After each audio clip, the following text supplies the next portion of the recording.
All right, welcome back to the show, everyone, and good morning to you. Hope you guys are having a good day so far. So I've been asked to check out this video here, and honestly, it showed up on my feed, and I passed it up because I'm like, yeah, I already know all these things. But I mean, honestly, it's probably going to make for a funny video. So this one is from a channel called The Basketball Explainer. And the title is Why Most Fans Dislike LeBron James. And listen, first of all, let me just say, LeBron fans, for once in your life, just listen, okay? Check your emotions. Don't get all sensitive. Just listen, because you're always asking, why LeBron getting so much hate? Why LeBron? This is why. If you've got 15 minutes of your life to finally understand the question you've been asking, this will cover it. Because I'm looking at the chapter list right now, and it goes from flopping, Bron Sexuals, the LeBron James MJ debate, super team formation, team hopping, passive aggressive behavior, and more. It's going to be covered in this video. So just pay attention. You'll finally understand for the first time in your life. Anyways, everybody else, this is going to be fun. I'm going to link the original video down below in the description for you guys, like I always do. There you're going to see a list of channel members. Shout out to channel members. Also, shout out to new channel member, S. Saunders 1122. Welcome on board. I appreciate you very much. Everybody, like the video. I'd appreciate it. Let's get going. Let's do this. Flopping. LeBron James is one of the most physically dominant players the league has ever seen. When he drives to the rim, it's like watching a muscle car tear down the highway. Defenders bounce off him like insects hitting the windshield. That kind of size and power should make him unstoppable. Yep. But instead, LeBron has become infamous for flopping. Whether it's flailing backward from minor contact or collapsing dramatically after a bump, LeBron's reactions have become part of the show. Social media regularly circulates clips of him falling to the floor like he just took a punch. Yep. And fans never let it go unnoticed. Even NBA coaches have called it out. Yep. In 2012, Pacers coach Frank Vogel called Miami the biggest flopping team in the NBA. A year later, Bulls coach Tom Thibodeau was fined for implying LeBron was selling contact in the playoffs. Wow, he was fined for that. Wow. Flopping is... He's just telling the truth. It's obvious. The evidence is all over the place. Why? Why punish a guy for just telling the truth? Striking. A player with LeBron's size and strength shouldn't need to exaggerate contact.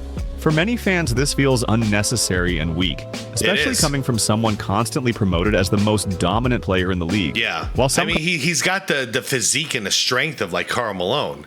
Could you imagine Karl Malone just flopping around like a little dolphin the entire time? Nobody would respect him. Call it strategy, most see it as manipulation. It is. The flopping not only hurts his image, it feeds a wider narrative that LeBron doesn't just play the game. He tries to control how it's officiated. It's hard. It is cheating because it's lying. You know, you're selling a call. You're faking a crime, essentially. That's like playing victim out in the real world and saying like somebody robbed you or like beat you up when it never happened. That is a crime. This is cheating the game at that point. If you get fouled, you get fouled. Cool. If you don't, you don't. You don't lie about it. Hard to take over-the-top acting seriously when it's coming from someone who could easily power through contact without falling. Every flop chips away at his credibility. Yep. And gives fans one more reason to dislike him.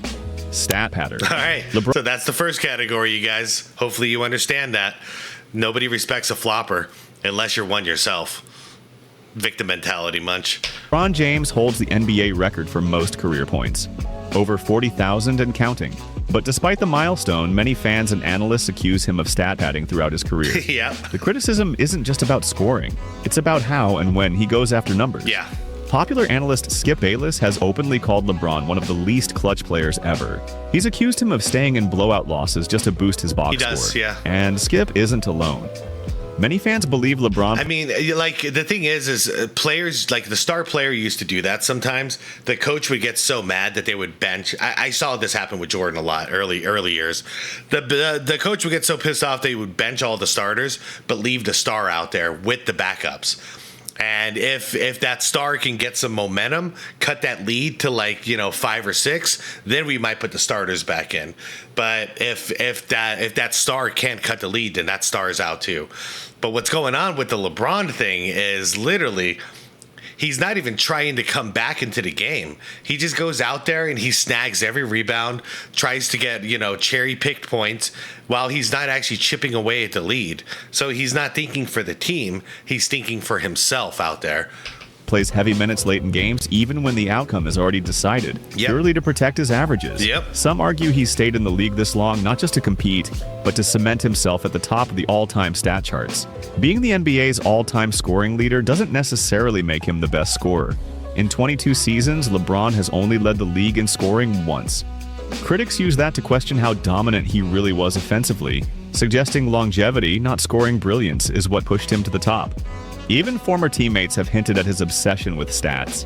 Mario Chalmers once said LeBron always knew his numbers during games. Whether it's triple-doubles, career milestones, or chasing Kareem's record, critics say LeBron focuses more on legacy building than winning. And it has a trickle-down effect, too. I saw a clip, I think it was from about 2 seasons ago, and it was Jason Tatum, and... okay, it was basically the end of like the first half or something like that, but it was a last second shot, right? So it's not the most important sequence ever in a basketball game. However, it's important because of this. The ball, he was about half court. The ball was passed to him to get the last second shot for the half off, and then he got mad at his teammate for giving him the ball at the last second in that situation because it's gonna hurt his average. That's how bad it's gotten. You're not even thinking about our team could really use 3 more points going into halftime. Let me take the shot. No, it's if I miss it, then that's bad for my average. So don't give me the ball in that situation. It's so opposite from how it used to be, and I blame LeBron for that because I've never seen any player so hyper aware of their statistics in any sport than this guy. It's not greatness, it's maintenance. And it's another reason people don't fully buy into the LeBron hype. Bron Sexuals. LeBron James has the most aggressive... All right, you guys, listen up, because this is about you. All right, you guys, this is about you. This is how you appear. I mean, probably. I haven't watched this yet, but so far he's on... The script writer is on point. So... this is how you appear to the rest of us. Just for 1 second, shut off your emotions and just watch. Watch this logically and listen, okay? Here we go. Don't get in the comments right now and be like, well, you don't know what you're talking. Watch. Listen first. Just first. After that, say what you want in the comments. And people don't fully buy into the LeBron hype. Bron Sexuals. LeBron James has the most aggressive and defensive fan base in modern sports. They're often called Bron Sexuals, a term that's not just popular online, but officially listed in the Urban Dictionary. The definition: anybody who is a huge fan of LeBron James or meat riding LeBron James. They become fans of any team he plays for and believe he's better than Michael Jordan. No matter what. To most people, Bron Sexuals aren't just fans, they're followers, and they've made NBA debates unbearable. Anytime someone points out LeBron's flaws, finals record, or off-court drama, they respond with extreme energy and wild arguments. They'll say emotional arguments. That's why I say shut your emotions down for a second, because they're always emotional arguments, not based in any kind of logic. Just chill. There's other great basketball players other than LeBron James, you guys. Like, chill out, man. We got to give respect to all of them. LeBron is the GOAT because he can do more things, or shift the blame to his teammates every time he loses. These fans started trends like we're done with the 90s to downplay every player Michael Jordan ever dominated. They also push phrases like open the vault, pretending LeBron's highlights are being hidden from the public. Despite him being one of the most televised athletes in history, they've made it a mission to rewrite basketball history to make LeBron look better, even if it means ignoring logic or facts. There it is. Bron Sexuals have become so over the top that many fans believe they're in a full-blown mental relationship with LeBron. They defend him like he's family, attack anyone who disagrees, and often don't even watch the sport. What's that called? I think it's called like parasocial. It's like they're in a parasocial relationship with this person. I see people these days too. They're that crazy about politics. Yeah, like whoever it is that is your guy that you're gonna vote for. It's like you guys, like not you guys. I mean, there's some people, a lot of people these days. You act like your family or something. Like that's your father you're defending or your son. Like, this is just a politician, you guys. Like, chill out. Like, same with this. It's just a basketball player. We watch them on TV. We enjoy them. They entertain us. And then we have our positions as far as who we feel is better and who. But relax, guys. LeBron James ain't your friend. You know? He's not your brother. He's not your son. So, like, relax, man. Like, you don't have to defend him that crazily. Side of his games. LeBron's greatness is real, but the intensity of his fan base is one of the main reasons so many people can't stand it. Activism. LeBron James has become just as well known for his activism as his basketball career. He opened the I Promise School, encouraged voting, and often speaks out on social and political issues. His supporters call him a role model, but his critics think he picks his moments carefully, and that's part of the problem. Yeah. The biggest backlash came in 2019. Okay. Yeah, I had big issues with this whole thing. When Rockets GM Daryl Morey tweeted in support of Hong Kong protesters. Instead of standing with Morey, LeBron criticized him, saying he was misinformed. Fans quickly pointed out the contradiction. Yeah, no, LeBron, those work camps are real. And we call them work camps because we don't want to call it the other thing that's going on out there.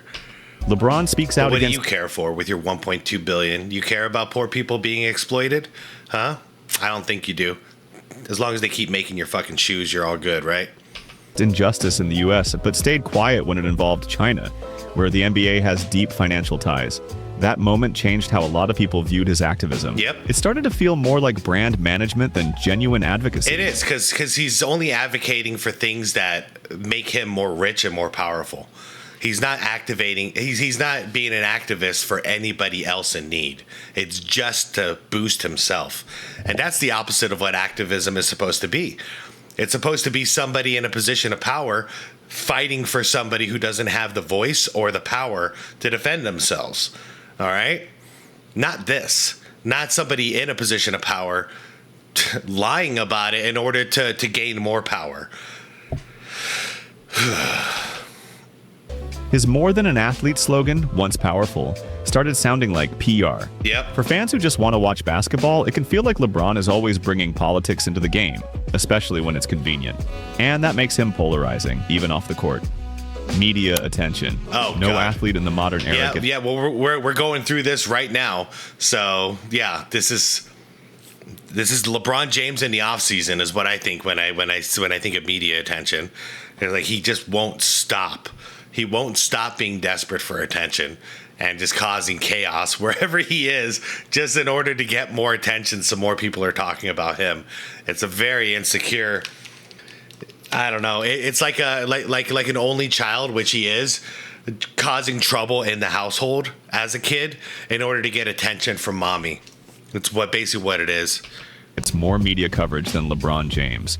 Whether it's a game, a tweet, or a comment in passing, LeBron dominates headlines. Sports networks cover him daily. Yep. His interviews become viral clips. Even his workouts in the offseason make news. And after 20-plus seasons, many fans are flat out exhausted.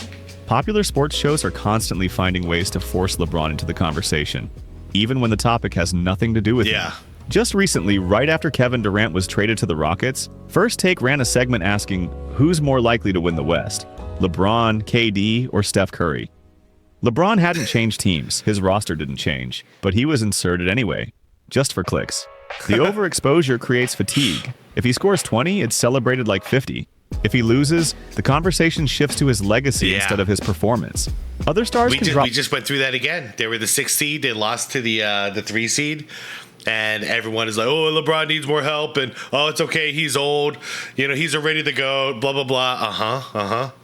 Cool. And if he would have won a championship last year, you would have been like, now he's officially the GOAT. Y'all can't say anything. But when he loses, it didn't mean much now, did it?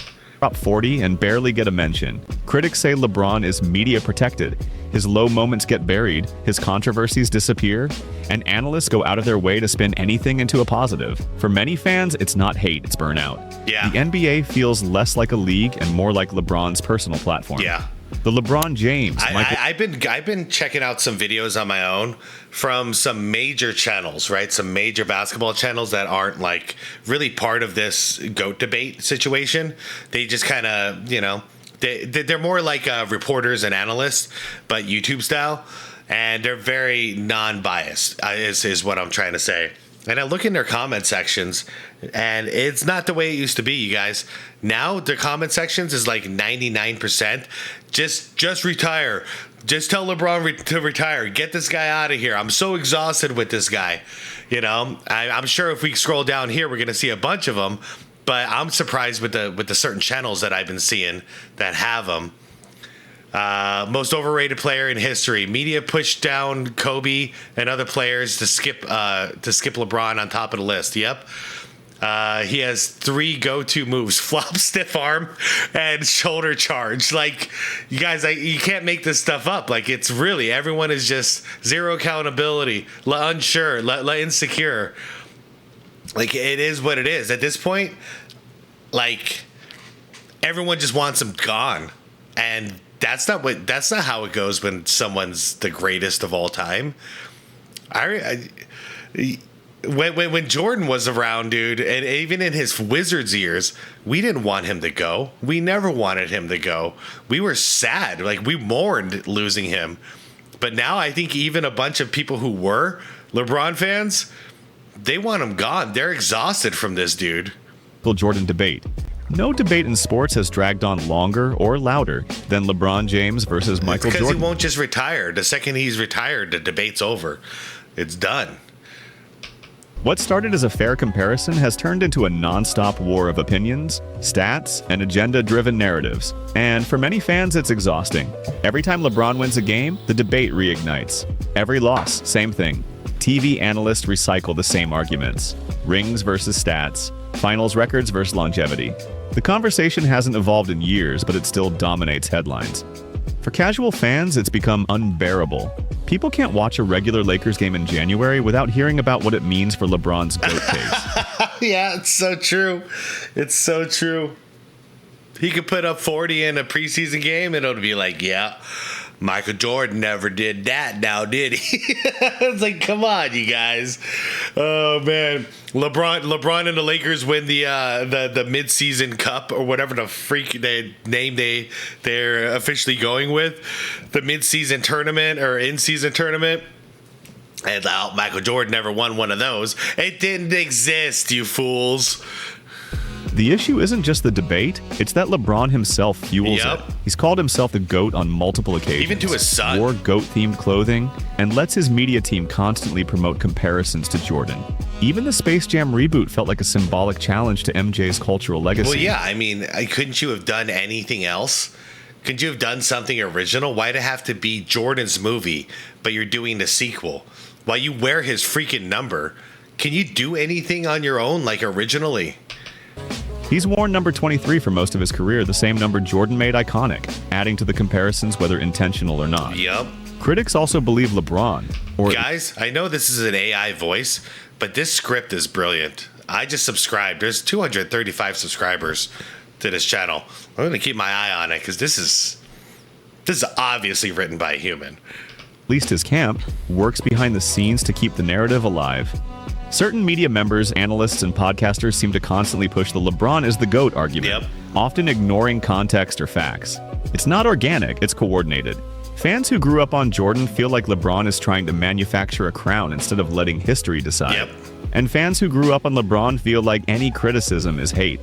LeBron might be one of the best to ever do it, but the endless GOAT debate he lives in has made him one of the most exhausting players to follow. Super team, formation. Before 2010, super teams were seen as something built by front offices, not by players. The Celtics' big three of Pierce, Garnett, and Allen came together through trades. The Showtime Lakers and Jordan's Bulls were drafted and developed. But when LeBron James made his move to Miami, that all changed. After Kobe Bryant won his 5th ring in 2010, LeBron reportedly called Dwyane Wade and began planning a new alliance. Wade and Chris Bosh were both top 5 players in the Eastern Conference at the time. LeBron didn't wait for a team to build around him. He used free agency to build his own team, his way. He announced his move in The Decision, a nationally televised special where he told the world he was taking his talents to South Beach. Not much has changed in the last 15 years, huh? Because here we are again. And it's like, where's LeBron gonna go? Where's LeBron going next? Same crap. He hasn't changed. Fans saw it as arrogant, but what came after made it worse. At the Heat's pep rally, LeBron, Wade, and Bosch walked out to flashing lights, smoke machines, and crowd chants. LeBron grabbed the mic and declared they weren't going to win not 1, not 2, not 3, not 7 championships. 8. It wasn't just a team up, it was a spectacle. And to a lot of fans... And let me point this out again to you, LeBron fans. How are you supposed to win 8 championships when you only stay with the team for 4 years? Huh? How you promise 8 championships, but then your execution of that promise is I'm only going to stay there 4 years? How you win 8 championships in 4 years? How's it going to happen? Well, they only won 2 now, didn't they? And it felt like a cheat code. Instead of battling rivals, LeBron joined them and did it on stage like a WWE character. That Miami super team changed everything. And for many fans, it's where the resentment toward LeBron... Imagine right now in 1988, the Bulls lose to the Pistons.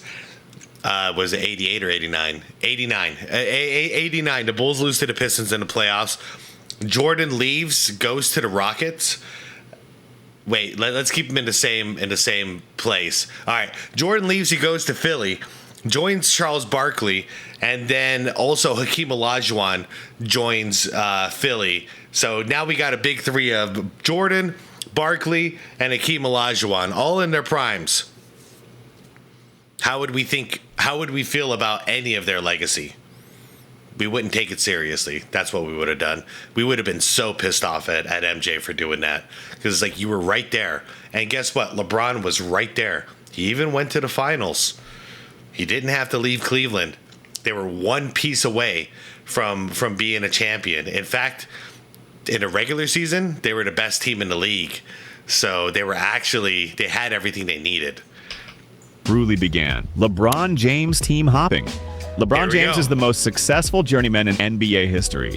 While some fans respect his ability to win in multiple cities, others criticize how often he switches teams. From Cleveland to Miami, back to Cleveland, and then to Los Angeles. And now, who knows? LeBron has changed uniforms more than any other all-time great. I'm still saying probably Dallas. Most legends built their legacy with one team. Jordan with the Bulls, Kobe with the Lakers, Duncan with the Spurs. LeBron took a different route. He left Cleveland in 2010, returned in 2014, and left again in 2018. Each move came with massive roster changes, coaching turnover, and championship-level pressure. Critics say LeBron doesn't just switch teams. He bails when things get tough. He does. When the title window closes, he moves on.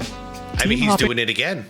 This is not even like an opinion. This is a fact, because he literally it's all public. He wants a valid chance at winning a championship, or else he's going to have to go somewhere else. This is happening in real time right now. And the funny thing is the Lakers are a championship team. Like, I don't even understand anymore. At this point, he needs an actual all-star team to think he even has a shot at winning. How could you be on that Lakers roster right now and think we don't even have a chance at winning? How is it possible? So even if he does not resign, but he is signed with the Lakers, even if he does play for the Lakers next year, his camp has already put out the fact that he doesn't think that they're a title contending team. I wouldn't want him on my team, especially after a statement like that. That's a locker room poison now, because now, even if the guys came into the season, the rest of the guys and the staff came into the season going, yeah, we're going for the ring. We're going for the championship this year. We got everything we need. You know, it's all up to our mindset and mentality now to get us over the hump. You got the so-called king in here going, yeah, we don't have a shot. We need to make some moves. We need some better players. No, they just need to get rid of you. Bing helped LeBron win across eras, but it also gave fans the impression that he was more brand than basketball, and that loyalty only mattered when it was convenient. Passive aggression behavior. LeBron James has built a legacy on the court, but off the court, he's known for being one of the most passive-aggressive superstars in sports history. Whether it's cryptic tweets, vague quotes, or subtle shots at teammates and coaches, I think he's the most passive-aggressive person, like athlete, at least that I can think of. LeBron rarely addresses issues directly. Instead, he plays the long game with backhanded comments, body language, and timing. On his Mind the Game podcast, he dismissed the value of ring culture despite chasing championships his entire career. And yeah, within a week of saying dismissing the value of ring culture. He's chasing another ring again, publicly. So LeBron fans, why take him serious? Why take anything he says serious when he literally just contradicts himself within a few days? And he's done this multiple times. It's not the first time. It's just the most recent time. So why would you believe anybody like that? And why would you defend anything he says? I don't get it. I don't get it, you guys. Once someone is exposed as a liar to me, I'm not taking them seriously. Two, I'm not going to echo what they say and defend what they say. You're defending a liar. What are you doing? He also claimed he didn't play on a super team in Miami, despite joining 2 top 10 players in the Eastern Conference. On the Pat McAfee show, he suggested Giannis Antetokounmpo would score 250 points per game in the 1970s, a statement that triggered backlash from fans and media. Stephen A. Smith called it disrespectful and labeled it passive-aggressive behavior. It is. Aimed at discrediting older eras to elevate his own. Jerry West would probably score about 150 points a game in this current generation of basketball. Beyond interviews. LeBron refers to himself in the third person, has the chosen one tattooed across Actually, I take that statement back because that's insulting everybody else. Never mind. Jerry West would score 150 points a game if LeBron James was guarding him. Back, and once said he wishes he could clone himself to replace his teammates. When he got dunked... Did he really say that? Hold up. LeBron refers to himself in the third person, has the chosen one tattooed across his back, and once said he wishes he could clone himself to replace his teammates. Jesus. When he got dunked on by Jordan Crawford at his own camp, Nike reportedly confiscated the footage. Most stars laugh that stuff off. Not LeBron. Even his birthday cakes are theatrical, designed like royal thrones or luxury car displays. Wow. It's part of his brand, larger than life. But yeah, imagine being so insecure that you have to delete the footage of someone dunking on you in a freaking basketball camp.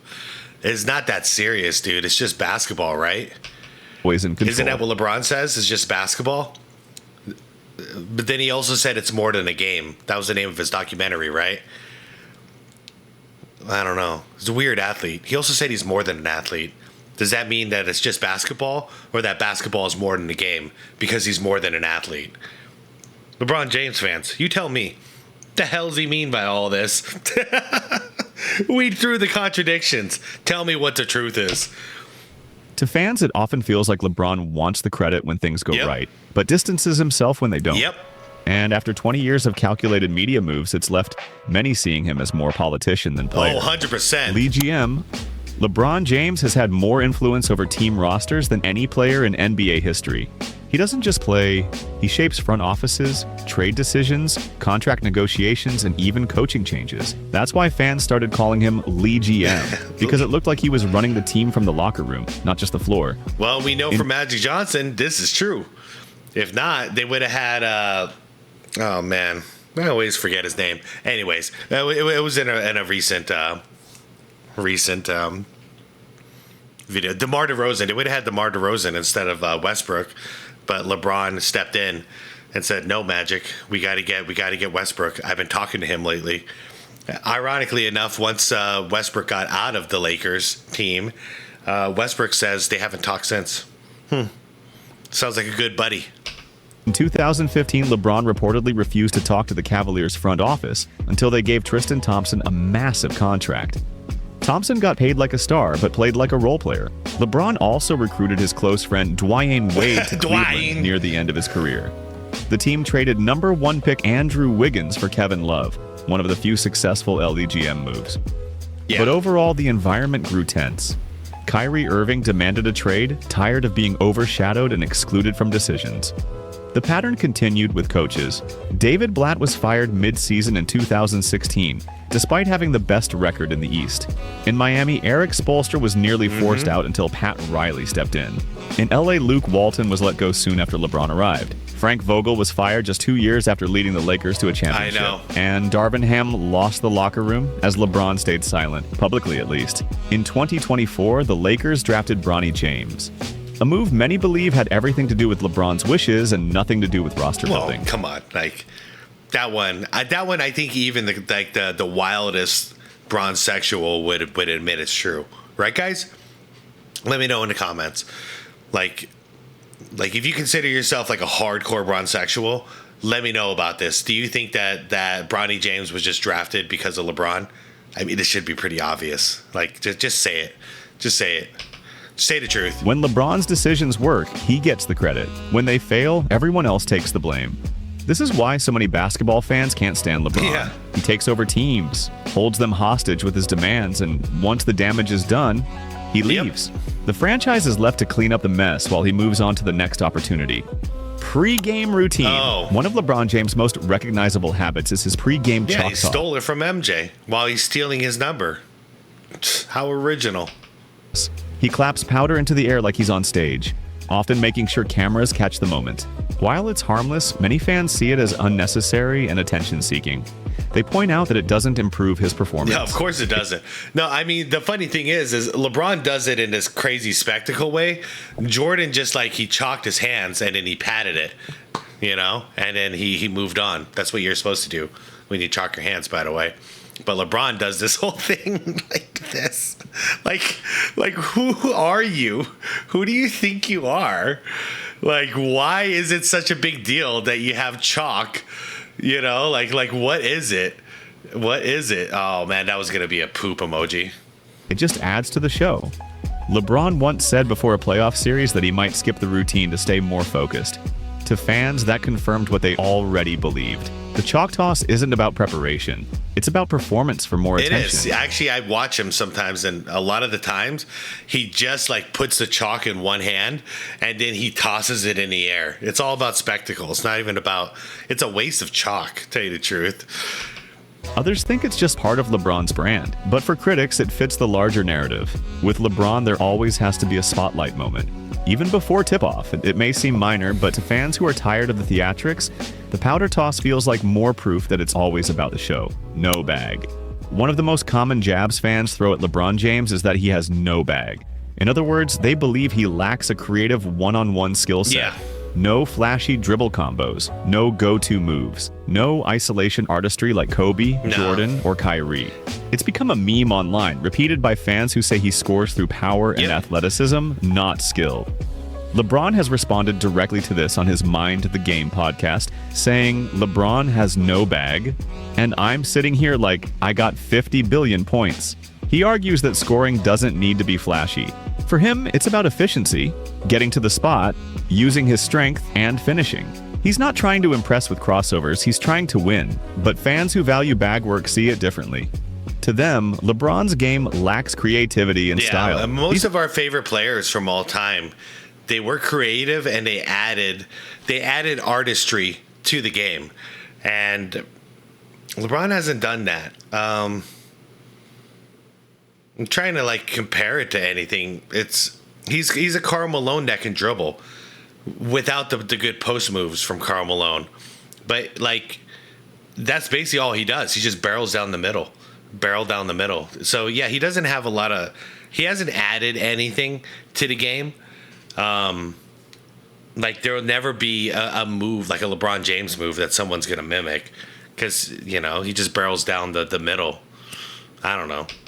He's not a bucket getter in the same way as Kevin Durant or Steph Curry. No way. And his jumper has let him down in big moments. The numbers say he's one of the greatest scorers ever. But to fans obsessed with style over substance, he'll always be the guy with power, not finesse. And that, for many, is the root of the no-bag disrespect. Ooh, good thing I checked. Video just stopped right there. Yeah. Wow.